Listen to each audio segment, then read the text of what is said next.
నమస్కారం అండి.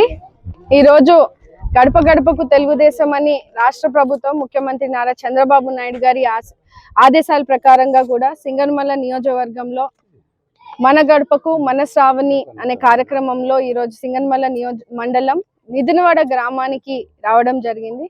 ఈరోజు ప్రతి గడపను కూడా ఈరోజు పలకరిస్తూ ప్రభుత్వం సంక్షేమ పథకాలు ఏవైతే ఎన్నికల్లో ఇచ్చినటువంటి హామీలు అమలు జరుగుతున్నాయి, జరగలేని పక్షాన ఎందుకు జరగట్లేదు, టెక్నికల్ ఇష్యూస్ కానీ అలాగే మ్యాపింగ్ ఇష్యూస్ కానీ అలాంటి ఏమన్నా సమస్యల వల్ల వాళ్ళకి పథకాలు అందకపోతే అక్కడికక్కడే ఉన్నటువంటి స్థానికంగా అధికారులను పిలిపించి క్లియర్ చేయడం జరుగుతూ ఉంది. ఇది ఒక జవాబుదారీ పరిపాలనను ఈ రోజు మన ప్రభుత్వము ప్రజలకు అందజేస్తా ఉంది. ఏదైతే 2 ఏళ్ల అభివృద్ధి సంక్షేమ అభివృద్ధిని సక్సెస్ఫుల్ గా కంప్లీట్ చేస్తూ ఈ రోజు ప్రజల్లోకి వెళ్తున్నాం. కూటమి ప్రభుత్వం చంద్రబాబు నాయుడు గారు ఒక విజనరీ లీడర్. ఎన్నికల్లో ఇచ్చినటువంటి ప్రతి హామీని కూడా ఈ రోజు నెరవేరుస్తా ఉన్నాం.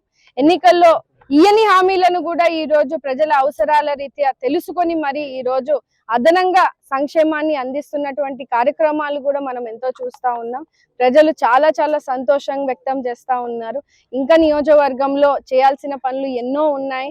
విడతల వారీగా ఈ రోజు కనీసం మౌలిక సదుపాయాల మీద దృష్టి సారించి ఈ రోజు నీటి సమస్య కానీ, రోడ్డు సమస్య కానీ, కాలువ సమస్యలు కానీ, ఈరోజు వీధి లైట్ల మీద కానీ, అంటే గ్రామ అభివృద్ధిని దృష్టిలో పెట్టుకొని ఈ 2 ఏళ్ల పరిపాలనలో సీసీ రోడ్లను ఇవ్వడం జరిగింది. డ్రైన్స్ ని, అత్యవసరంలో ఉన్నటువంటి డ్రైన్స్ ని, ముఖ్యంగా మంచినీటి సమస్యను తీర్చేందుకు కూడా ప్రతి గ్రామాల్లో కూడా ఆరో ప్లాంట్లు కానీ లేదంటే ఓవర్ హెడ్ ట్యాంక్స్ ని కూడా ఈ రోజు శాంక్షన్స్ చేసుకొని విడతల వారీగా ప్రయారిటీ బేసిస్ గా ప్రతి గ్రామాల్లో కూడా నిర్మిస్తూ ముందుకు వెళ్తున్నటువంటి పరిస్థితి.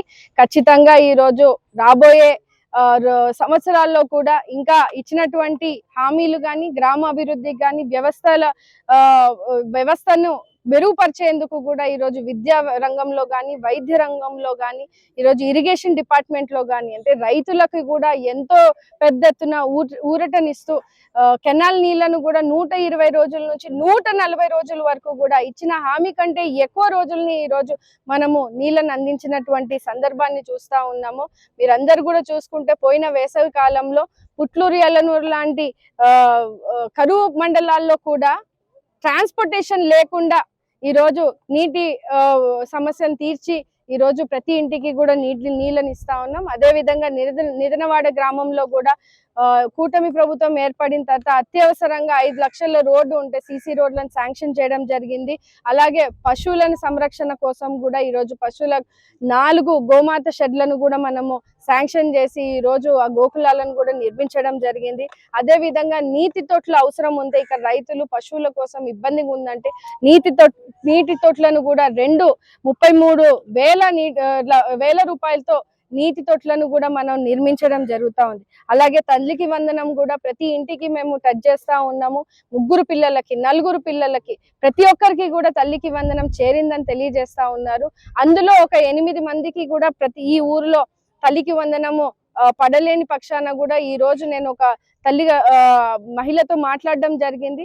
హౌస్ హోల్డ్ మ్యాపింగ్ ఇబ్బంది వల్ల కూడా ఆధార్ కార్డ్ లింకేజ్ లేకపోవడం వల్ల వాళ్ళకి ఆ తల్లికి వందనం ఒక బిడ్డకు పడలేదని మా దృష్టికి తీసుకురావడం జరిగితే వెల్ఫేర్ అసిస్టెంట్ తో దాని సమాచారం అందించి దాన్ని కూడా కరెక్షన్ చేసి ఈ రోజు రాష్ట్ర ప్రభుత్వం కూడా 10 రోజులు ఎక్స్టెండ్ చేసింది. ఇలాంటి సమస్యలు ఎవరికైతే ఉంటే అవన్నీ గ్రీవెన్సెస్ రేస్ చేసి ఖచ్చితంగా అర్హత ఉంటే ఖచ్చితంగా వాళ్ళకు కూడా పడాలన్న దిశానిర్దేశాన్ని ఈ రోజు రాష్ట్ర ప్రభుత్వం మన మంత్రివర్యులు నారా లోకేష్ గారు ఈ రోజు విద్యా వ్యవస్థను ఎంతో మార్పులు తీసుకొస్తూ ప్రతి బిడ్డ చదువుకోవాలని ఈ రోజు చేస్తున్నటువంటి ప్రణాళికలు మనం చూస్తా ఉన్నాము.